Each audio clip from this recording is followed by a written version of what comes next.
Guys मैं सुबह सुबह उठ के अपने इस होटल से हॉस्टल से जहाँ मैं रुकी हूँ वहाँ से उठ के सुबह और मैं आ गई हूँ बाहर अब सनराइज़ देखने के लिए। तो अभी टाइम हुआ है 6:03, सिर्फ 3 मिनट हुए 6 बज के और बिल्कुल अंधेरा है, ये देखो। और अब मैं जा रही हूँ सनराइज़ देखने के लिए। तो आई होप कि जोधपुर का सनराइज़ मुझे अच्छा दिखे। वैसे मैंने जयपुर का भी सनराइज़ बहुत बार देखा है, लेकिन मेरे फ्रेंड्स ने मुझे रिकमेंड किया कि ठीक है तुम यहाँ वाला भी देखो। और मैंने अपने ईयर प्रोटेक्शन के लिए ये ले लिया क्योंकि माइट भी पॉसिबल अगर मैं 2 व्हीलर पे जाऊँगी तो मुझे ठंड लगे। अच्छा, हमको सिखा रिया है।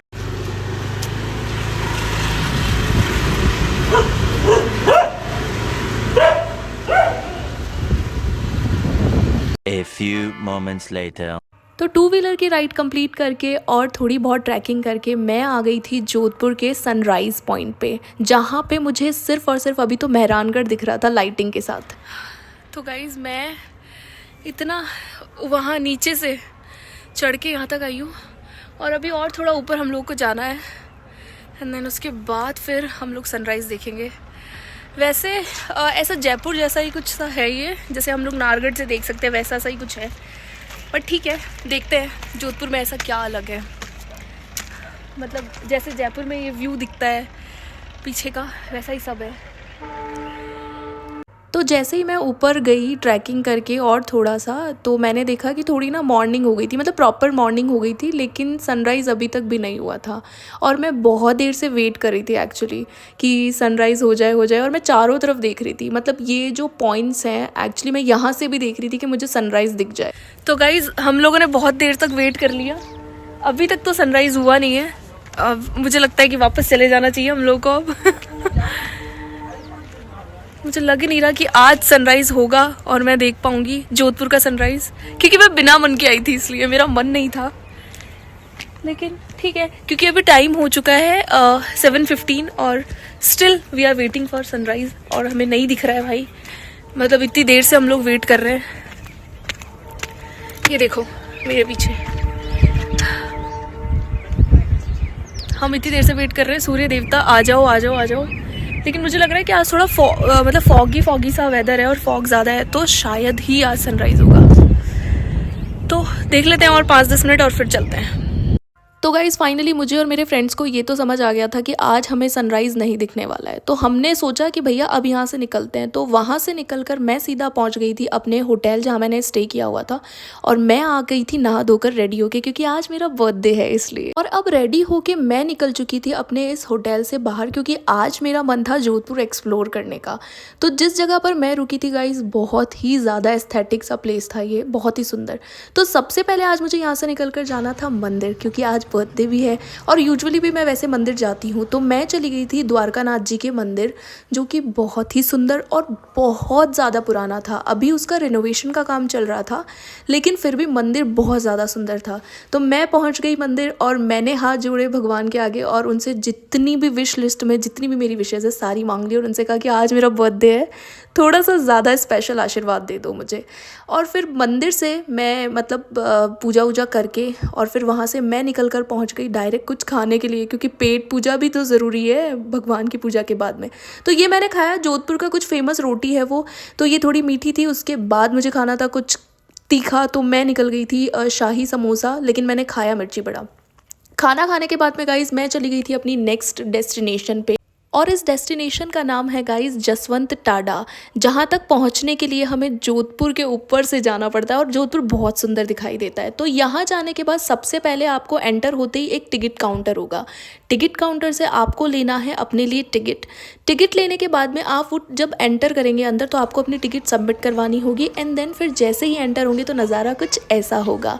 आपके लेफ्ट साइड में ये पानी होगा और राइट साइड में ये भैया राजस्थानी फोक म्यूज़िक बजाते हुए बहुत अच्छा अच्छा लगता है।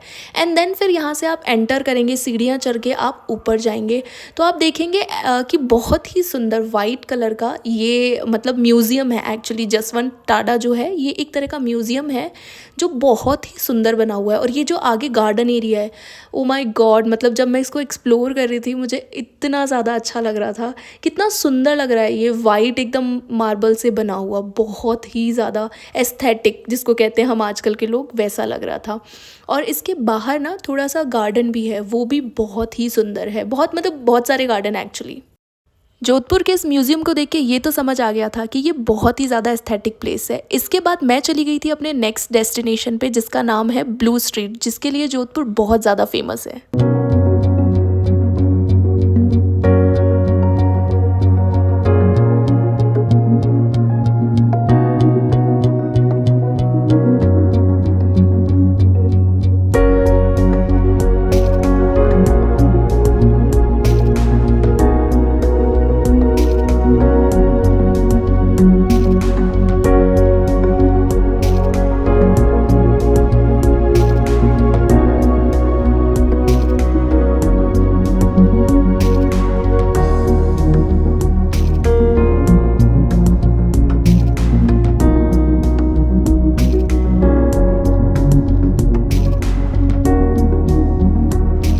स्ट्रीट एक्सप्लोर करने के बाद में मैं आ गई थी अपने नेक्स्ट डेस्टिनेशन पे जो था जोधपुर का सनसेट पॉइंट। यस, क्योंकि सुबह सनराइज़ नहीं देखा था तो सनसेट तो देखना बनता था।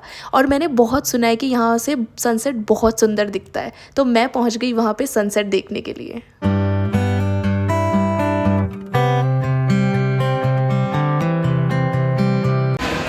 तो गाइस अब मुझे लग गई थी भूख, तो मैं खाने आई हूँ यहाँ पे। थाली कुछ करके है, जनता थाली करके कुछ है, तो मैं वो खाने आई हूँ। भूख लग गई है मुझे। तो ऑर्डर तो दे दिया था खाने का, लेकिन मैं बहुत देर से वेट कर रही थी क्योंकि इन लोगों ने ऑर्डर लेने के बाद भी 1 घंटा लगा दिया था मुझे मेरा खाना देने में। देन फिर वेट करने के बाद में मेरा खाना फाइनली मेरी टेबल पर आ गया था। तो जैसे ही खाना आया मैं तो भैया एकदम टूट पड़ी थी खाने पे। मैंने कहा अब मेरे से वेट नहीं होगा। यहाँ से खाना खाने के बाद में मैं पहुँच चुकी थी अपने होटल जहाँ पर मैंने स्टे किया हुआ था। और मैंने क्या देखा कि मेरे दोस्तों ने मेरे लिए इतना कुछ अच्छा सरप्राइज़ प्लान करके रखा है, ऐसी कुछ डेकोरेशन करके रखी थी और मेरा बर्थडे सेलिब्रेट कर रहे थे।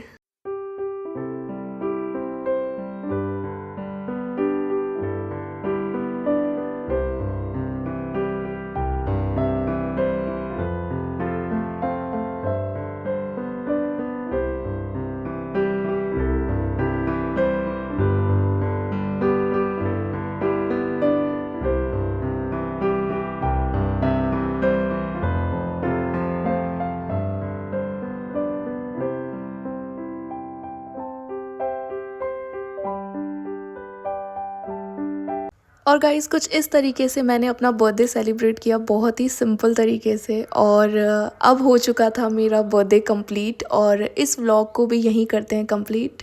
तो कल मिलते हैं नए व्लॉग के साथ।